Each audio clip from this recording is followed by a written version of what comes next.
Question number 11 पर सभी लोग ध्यान देंगे।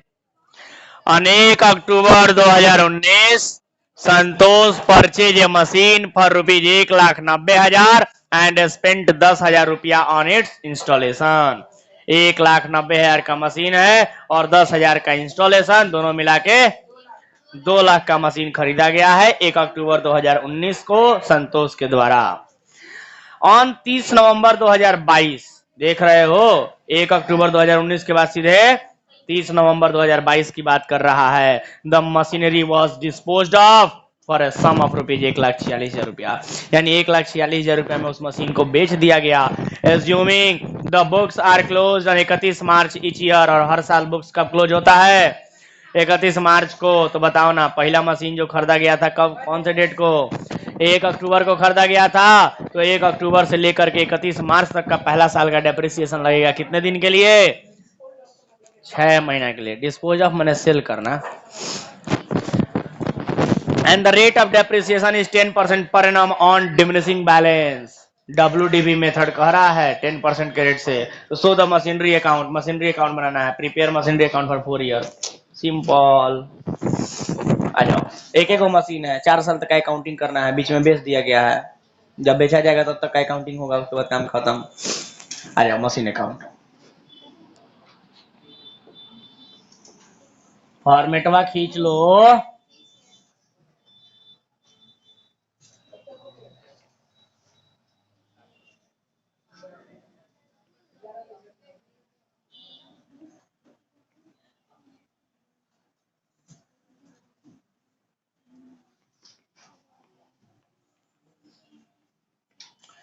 हम कहें इधर से बनाना शुरू किए जी, ये तो बोर्ड छोटा है, हमको मालूम होना चाहिए। बोर्ड छोटा है, जगह ज्यादा चाहिए, क्योंकि वर्किंग नोट भी करना है, हमको पता होना चाहिए। चलो आ जाओ।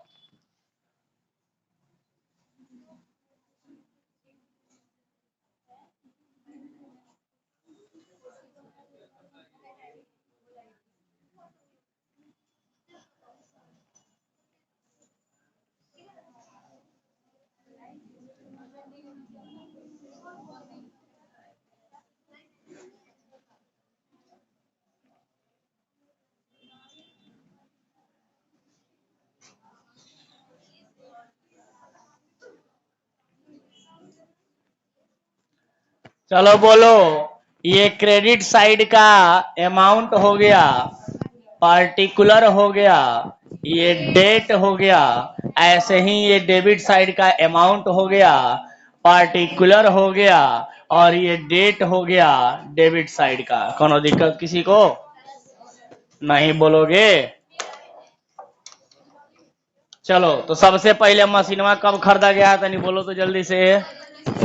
2019 अक्टूबर 1 को। तो क्या लिखोगे? To cash account. कितना रुपया?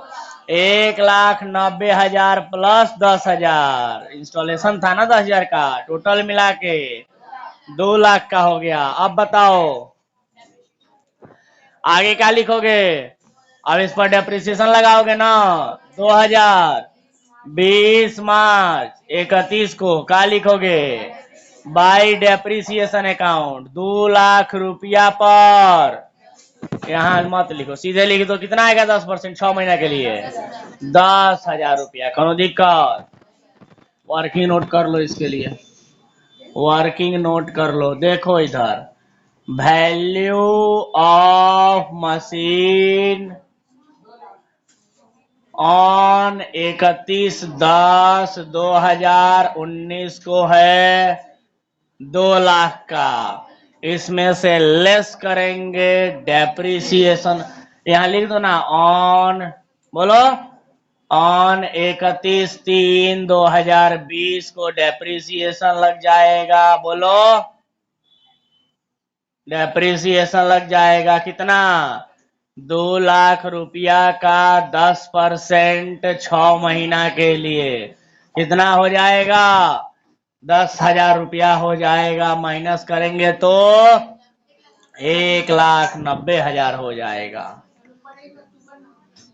हाँ तो 1 अक्टूबर ही तो लिखे हैं। उसके बाद ये जो वैल्यू है, ये वैल्यू ऑन कब बचेगा जी? 1/4/2019 को ये वैल्यू बचेगा। अब हाँ सर, ये 2020 होगा सर। ठीक है, तो बताओ 10,000 का डेप्रिसिएशन लिख देना पहले साल में। अब बताओ सीडी करेंगे कौन से डेट को? इसी डेट को। बाई बैलेंस सीडी कितना रुपया? 1,90,000, दोनों तरफ 2 लाख। कोई दिक्कत किसी को? अब बोलो सीडी के बाद बीडी टू बैलेंस बीडी कितना रुपया? 1,90,000। डेटवा नहीं बताओगे? 2020 अप्रैल है। कौन दिक्कत किसी को? हाँ चलो, अब बताओ बीच में कोई घटना घटी है क्या इस साल में?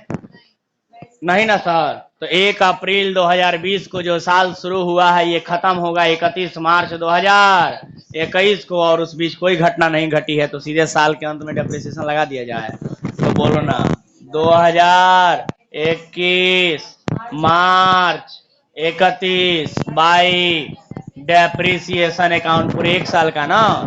तो अब जो 1,90,000 का वैल्यू बचा है, इसमें हम लोग डेप्रिसिएशन लगाएंगे 31/3/2000।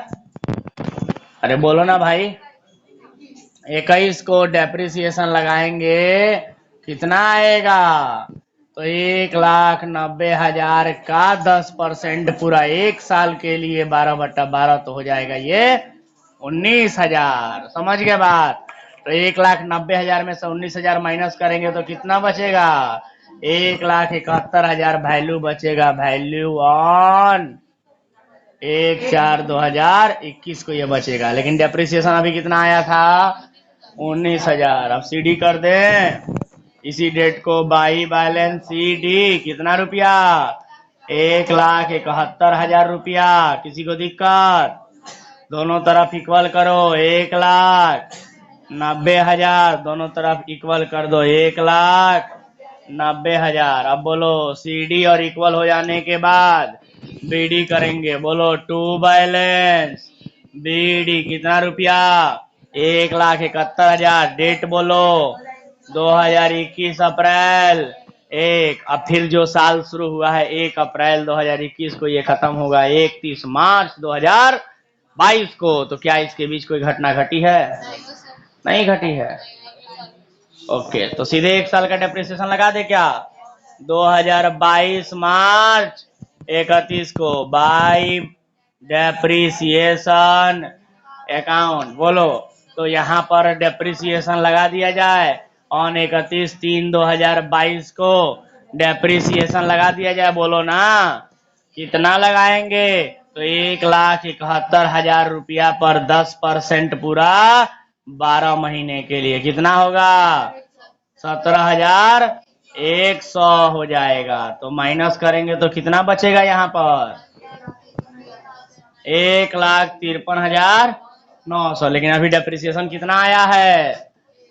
17,100। अब यहाँ पर लिखेंगे बाई बैलेंस सीडी कितना रुपया? 1,53,900। 53,900 की 52,900? 53,900। मार्च 31 दोनों तरफ इक्वल कर दो, कितना रुपया होगा? 1,71,000 हो जाएगा। बोलो कौन दिक्कत किसी को? अब सीडी कर दिए हो, इक्वल कर दिए हो, तो बीडी भी कर दोगे क्या? डेट बोलो 2022 अप्रैल 1 को। क्या लिखोगे? टू बैलेंस बीडी कितना रुपया? 1,53,900। किसी को डाउट? चलो अब बताओ, जो साल शुरू हुआ है 1 अप्रैल 2022 को, ये खत्म होगा 31 मार्च 2023 को। क्या इस बीच कोई घटना घटी है? यस सर, घटना घटी है। क्या हुई है?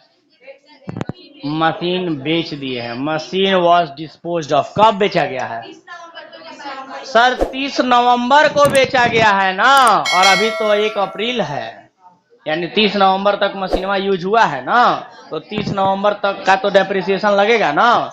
तो लिखो 30 नवंबर यहाँ पर 2022 नवंबर 30। अब जोड़ो 1 अप्रैल से 30 नवंबर तक कौन महीना?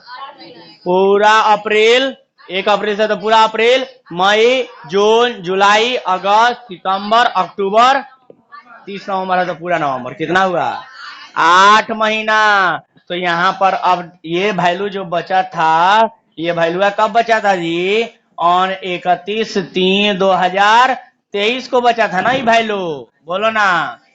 अब हम लोग ऑन 31 कब? 30 नवंबर को, 30 नवंबर को 30/11 लिख दें। 30 नवंबर 23 को डेप्रिसिएशन लगाएंगे कितना रुपया पर? 1,53,000। हाँ यहाँ पर ना 1/4/2022 यहाँ पर 1,53,900 पर डेप्रिसिएशन लगाएंगे 10%। कितने महीने के लिए? 8 महीना जोड़े थे ना सर, तो 8/12 डेप्रिसिएशन लगाओ तो कटाओ, इसको कटा लोगे। आई कटेगा 8, 4 दूनी 8 और 4 3 12। अरे यार लो, खुश हो जाओ और बोलो। हैं? हाँ जीरो, 2 जीरो से 2 जीरो कटा दें। आई 3 से कटेगा क्या? 5 1 6, हाँ कट जाएगा। कटाओ तो इसको। 3 5 15, 3 एकम 3 और 3 3 9। इतना बार में कट गया, कट गया। तो नीचे नहीं बचा कुछ, ऊपर क्या बचा है? 5 1 इंटू 10 इंटू 2 बचा है। तो 513 इंटू 2 कितना हो गया? 500 कितना हो गया? 1026 इंटू 10 का मतलब एक और जीरो आ जाएगा। तो ये तुम्हारा हो गया 1026 पर एक और जीरो। इतना ही आया ना डेप्रिसिएशन। तो इतना रुपया डेप्रिसिएशन माइनस करेंगे। वैल्यू यहाँ कितना बचेगा बोलो? इसमें से इतना माइनस करो ना, ढंग से बोलो। हो गया, समझ गए बात? चलो तो यहाँ पहले डेप्रिसिएशन लगा लेते हैं, फिर वैल्यू के बारे में बात करेंगे बारे में। बाय डेप्रिसिएशन अकाउंट कितना आया है? 10,260 रुपया। कोनो दिक्कत किसी को? अब आप लोगों से एक सवाल पूछना चाहेंगे हम, ये डेप्रिसिएशन लगने के बाद आपका वैल्यू कितना बचा है मशीन का? ऑन 30/11/2022 को वैल्यू कितना बचा है? 1,43,640 रुपीज, यही बचा है ना? 1,43,640 रुपीज, यही बचा है ना? अब मशीनवा बेचा कितने में गया है? Machine dispose of, machine dispose कितना में? 1,00,000, क्या बात है, 46,000 में। तो तनी गौर से देखो इसको भाई। तुम्हारे पास 1,43,640 रुपया का मशीन में है, तुम 1,46,000 में बेचे हो। ज्यादा में नहीं बेचे हो? ज्यादा में बेचे हो तो प्रॉफिट हुआ कि लॉस? प्रॉफिट हुआ। कितने रुपया का? 2,360 रुपया का प्रॉफिट कमा लिए। समझ गए बात? तो अब इसका जर्नल एंट्री जानते हो कैसे होगा? ये मशीनवा जो बेचा गया है इतने का था, इतने में बेचा गया, इतने का प्रॉफिट हो गया। इसका जर्नल एंट्री जानते हो कैसे होगा? इसका जर्नल एंट्री होगा bank account debit to machine account to profit and loss account, ये एंट्री होगा। बैंक में आएगा 1,46,000। बैंक में कितना आएगा? 1,46,000। मशीन हमारे पास है कितने का गया? 1,43,640 रुपया का। अब प्रॉफिट एंड लॉस में कितना आएगा? 2,360 रुपया। और इसको लेजर में जानते हो कैसे दिखाएंगे? देखो इधर, इधर दिखाएंगे बाई बैंक अकाउंट। 30 नवंबर को ही ना, बाई बैंक अकाउंट।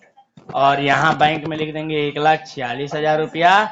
इधर डेबिट साइड में आके लिखेंगे to profit and loss account 2,360 रुपया 30 नवंबर को।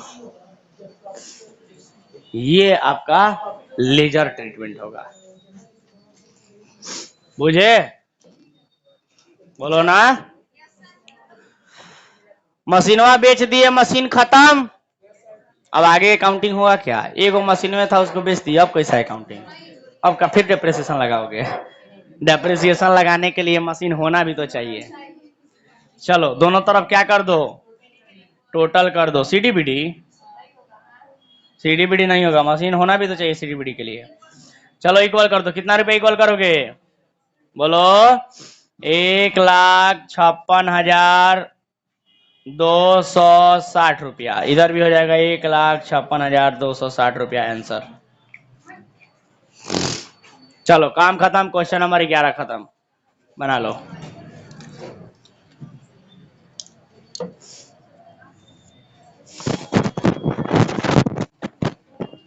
सौ हो गया है, कहाँ वहाँ, यहाँ पर 11 नंबर तो हम बना दिए, 12 नंबर बना लोगे तुम लोग, आगे हम बना दें। जब मशीनवा खरीदा गया है तो जीएसटी दिया गया है, उससे क्या फर्क पड़ता है, उससे क्या फर्क पड़ता है। नॉर्मली जैसे सवाल बनता है वैसे ही बनेगा। एक मिला भी था क्वेश्चन इसके पहले, बताए भी थे बना के, तो सेम टू सेम क्वेश्चन है, 12 नंबर आराम से बन जाएगा। क्वेश्चन नंबर 13 में हेडिंग के रूप में लिखा है इंश्योरेंस क्लेम। कोई जानते हैं इंश्योरेंस क्लेम के बारे में, क्या होता है इंश्योरेंस क्लेम?